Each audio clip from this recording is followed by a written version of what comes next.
Let's get to Dominic, too, for the details. Hey, Dom. All right, so, Michelle, this is a story involving the Wall Street Journal. They're doing some reporting here. They've interviewed some execs over at Papa John's Pizza, and what they're saying is that Papa John's executives are looking to maybe refocus or reevaluate their sponsorship deal with the NFL. Now, you may recall that Papa John's mentioned during their earnings conference call that, maybe some of their declining sales were due to the anthem protests and the declining viewership for the NFL. In this case here, one of their executives saying that they're looking to reevaluate some of the TV-focused advertising. Many of the things are now digitally focused, so they want to kind of take a look at at least the program of advertising that they have. Of course, we all know that between Peyton Manning and a lot of the other NFL stars, J.J. Watt, that are on those commercials, they're very TV-centric for right now. But an interesting headline from a pizza company that got into a little bit of controversy when they blamed the NFL for their falling sales. Guys, back over to you. Got it, Dom. Thank you. What do you think, Pete? Is this the right move on the part of Papa John's? Well, I don't know if it's the right move or not, but I think this actually says something more about what Roger Goodell and his lack of action has been with the NFL and how they've reacted to a lot of the different issues that have caused the ratings to start to plummet.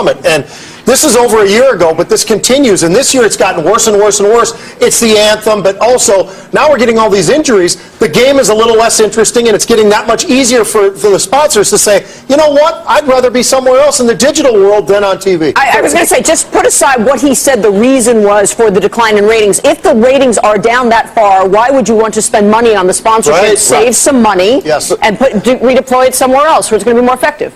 Look, I agree with that. I also think Papa John's really has to be careful here because they're kind of taking a stand by saying this. They're basically saying, you got to do something about this, guys, and I think there's an implication. So they could alienate viewers who are forget the ratings, who are supportive of the players who are doing it. Absolutely. Political risk. That's the problem here. I mean, if you're spending money on advertising and it's not working, then pull the advertising. That's it. It's a business decision only. But I agree with Tim that this is edging on the political commentary, which could be. Well, but it's also suddenly out there in the middle of this, and I don't think they intended to be. But they didn't intend to be. But this actually does start with the NFL. It starts with Roger Goodell not being proactive. Doesn't matter. This might not be the only sponsor, guys. I mean, I know what you're saying right now, but the sponsorship money from others could easily get pulled, and it's been something he's been concerned. Are there risks to the networks that carry football where they might see? Is this an indication that lower advertising revenues are going to start to accompany sports? It's one piece NFL, which they spend so much money on. It's more about streaming, right? I mean, there's just a fundamental change going on in the business. So, yes, you think people are streaming football? I think people are streaming everything. Right, but the decline in the NFL is not because of streaming. No, but what I'm saying, this is one more thing that's going to be the nail in the coffin of them. All right. Yeah, I mean, I would simply say that I am concerned about peak sports. And that is something that I think is a function of what's going on in the media sector and franchise values and the inability to find a balance here. And I think that is something investors should think about. Too much supply when you can see football, all the time. Do you remember when they did Who Wants to Be a Millionaire? 5 nights in a row because it was doing, and then burned it out. You just speed it up. You know what it reminds me of, MCC? What? It's like the opera, man. I can go see La Boheme like 6-7 times this week. I mean, you don't pronounce the H, darling. And what?